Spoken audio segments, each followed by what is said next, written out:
सुबह का समय था। रामू की एक छोटी सी दुकान। गांव की एक कोने में रामू अपनी छोटी सी मटन की दुकान चलाता था। परंतु रामू बहुत गरीब था, पर उसका ईमान पहाड़ जैसा मजबूत था। उसके घर में उसकी छोटी बेटी अक्सर बीमार रहती थी, पर रामू ने कभी गलत रास्ते से पैसा कमाने की नहीं सोची। रामू, हे भगवान, आज कम से कम इतना काम हो जाए कि सपना की दवाई और शाम का राशन, आटा चावल आ सके। पिछले 3 दिनों से धंधा बहुत मंदा है। तभी सेठ करोड़ीमल अपनी महंगी कार से उतर कर आता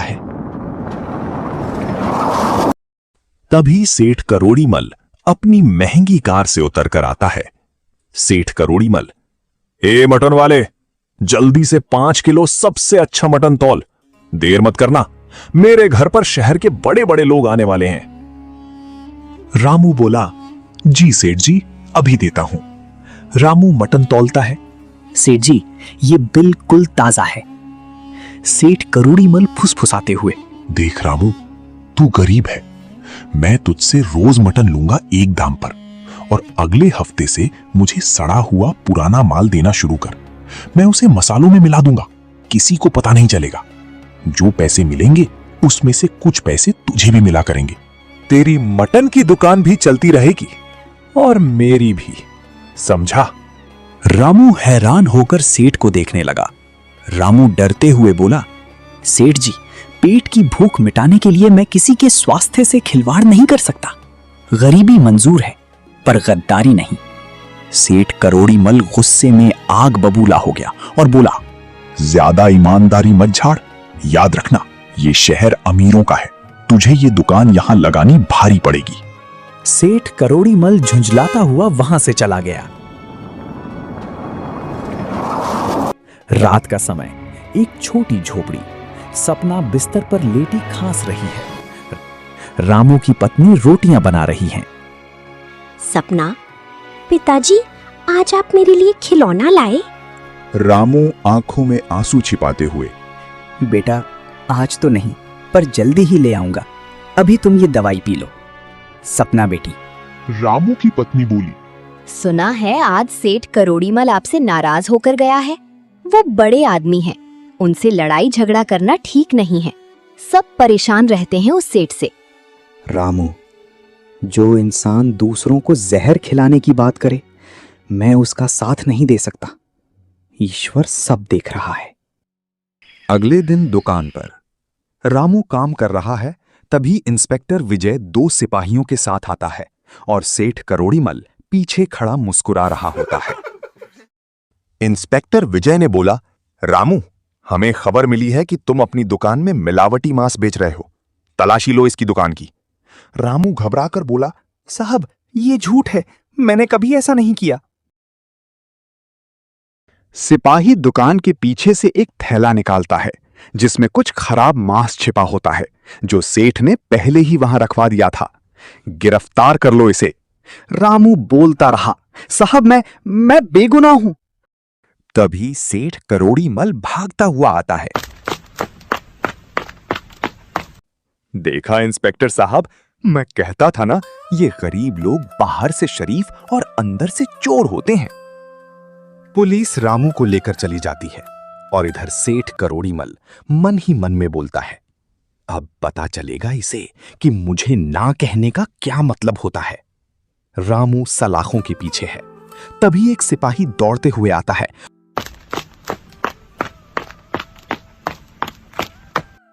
और इंस्पेक्टर को एक फोन दिखाता है। साहब, हमें पास के सीसीटीवी फुटेज मिले हैं। देखिए, रात को सेठ का आदमी रामू की दुकान में कुछ छुपा रहा है। इंस्पेक्टर विजय गुस्से में, क्या? इसका मतलब रामू बेगुनाह है। इंस्पेक्टर तुरंत सेठ करोड़ीमल को बुलाता है। सेठ घबराया हुआ आता है। इंस्पेक्टर विजय, सेठ जी, कानून की आंखें धुंधली हो सकती हैं, पर अंधी नहीं। ये फुटेज देखिए, अब आप जेल जाएंगे। साजिश रचने, रामू को फंसाने और पुलिस को गुमराह करने और मिलावटखोरी के लिए। रामू को बाइज्जत बरी कर दिया जाता है। इंस्पेक्टर विजय रामू की दुकान पर आता है। इंस्पेक्टर विजय, रामू, मुझे माफ करना, तुम्हारी ईमानदारी की जीत हुई। तुम्हारी बहादुरी देख सरकार ने फैसला किया है कि शहर के सरकारी कैंटीन में मटन की सप्लाई तुम्हारी दुकान से होगी। रामू भावुक होकर, साहब मैंने तो बस अपना धर्म निभाया। रामू की ईमानदारी ने उसे न केवल जेल से बचाया बल्कि उसे शहर का सबसे भरोसेमंद व्यापारी बना दिया। सेठ करोड़ीमल अपने कर्मों की सजा काटने जेल गया।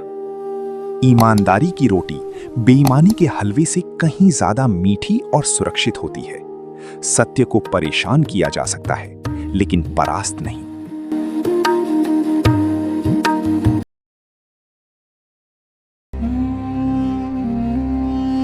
घने काले बादल, बिजली कड़क रही है। एक टूटी फूटी झोपड़ी के अंदर चुड़ैल मंत्र पढ़ रही है।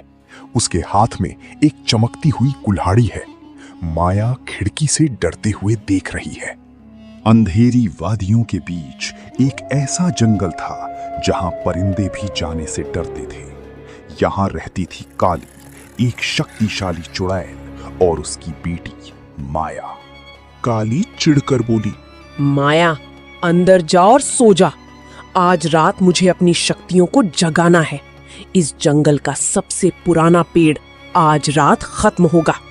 माया धीमी आवाज में बोली, लेकिन माँ, पेड़ तो हमें फल और छाया देते हैं, आप उन्हें मार क्यों देती हैं? काली भयानक हंसी के साथ बोली, ए मूर्ख लड़की, ये पेड़ सिर्फ लकड़ी नहीं, जादुई ऊर्जा का भंडार है। जब मैं इनका रस पीती हूँ तो मैं कभी बूढ़ी नहीं होती। जा यहाँ से। माया दुखी होती है क्योंकि काली चुड़ैल हर साल चंडाल योग के दिन हर उस पुराने पेड़ों की बलि देती है जो जादुई होते हैं। माया भागते हुए जंगल के बीचों बीच पहुंचती है। वहां एक विशाल बरगद का पेड़ है जिसकी टहनियों से नीली रोशनी निकल रही है। माया रोते हुए बोली, मुझे माफ कर देना प्यारे पेड़, मेरी माँ आज रात तुम्हें काट देगी। पेड़ भारी और गूंजती आवाज में बोला, मत रो छोटी बच्ची, तुम्हारा दिल तुम्हारी माँ जैसा पत्थर का नहीं है। माया चौंक गई। आप बोल सकती हैं? हाँ, मैं इस जंगल की आत्मा हूं। अगर मैं कटा तो ये पूरा जंगल मर जाएगा और तुम्हारी माँ की आत्मा भी हमेशा के लिए अंधेरे में खो जाएगी। अचानक ठंडी हवाएं चलने लगती हैं। पेड़ों के पत्ते झड़ने लगते हैं। काली वहां पहुंचती है। उसकी आंखें लाल चमक रही हैं। तो तू यहाँ छिपी है और तू बुढ़े पेड़, तेरा समय समाप्त हुआ। आज तेरी बलि होगी। काली अपनी कुल्हाड़ी हवा में लहराती ही है कि तभी पेड़ से अजीब सी चीखें निकलने लगती हैं, जैसे पेड़ की आत्मा रो रही हो। ये दृश्य थोड़ा डरावना था। माया काली के सामने खड़े होकर बोली, नहीं माँ, रुक जाइए। अगर आप इसे मारेंगी तो आप भी खत्म हो जाएंगी। लालच इंसान को जिंदा लाश बना देता है। चल हट जा यहाँ से, मुझे अमर होना है। ये आखिरी पेड़ है जिसकी बलि देकर मैं आज अमर हो जाऊंगी। काली चुड़ैल जैसे ही वार करती है, पेड़ से एक तेज रोशनी निकलती है जो काली को जकड़ लेती है। काली की त्वचा सिकुड़ने लगती है और वो बूढ़ी दिखने लगती है। इधर पेड़ भी चीखते हुए बोलने लगा, काली, तूने प्रकृति का अपमान किया है। अब तू अपनी शक्तियों के साथ इस पेड़ की जड़ों में कैद हो जाएगी। माया गिड़गिड़ाते हुए बोली, नहीं, कृपया मेरी माँ को छोड़ दीजिए। मैं वादा करती हूँ कि मैं इस जंगल की रक्षा करूंगी। मेरी माँ को एक मौका दीजिए। माया पेड़ को गले लगा लेती है। उसके शुद्ध प्रेम की चमक से काली का काला जादू टूटने लगता है। काली नीचे गिर जाती है। उसकी शक्तियां खत्म हो चुकी हैं, लेकिन वो अब एक साधारण इंसान है। माया, तूने आज मुझे सबसे बड़ी शक्ति दिखाई, करुणा की शक्ति। अमरता क्रोध में नहीं, अच्छे कर्मों में होती है। माया और उसकी मां ने मिलकर उस जंगल को फिर से जीवित कर दिया। अब वो चुड़ैल की बेटी नहीं बल्कि जंगल की बेटी कहलाती है। आपने देखा कैसे लालच और विनाश की राह पर चलने से अंत में विनाश ही मिलता है, लेकिन प्रेम और प्रकृति की सेवा ही असली अमरता है।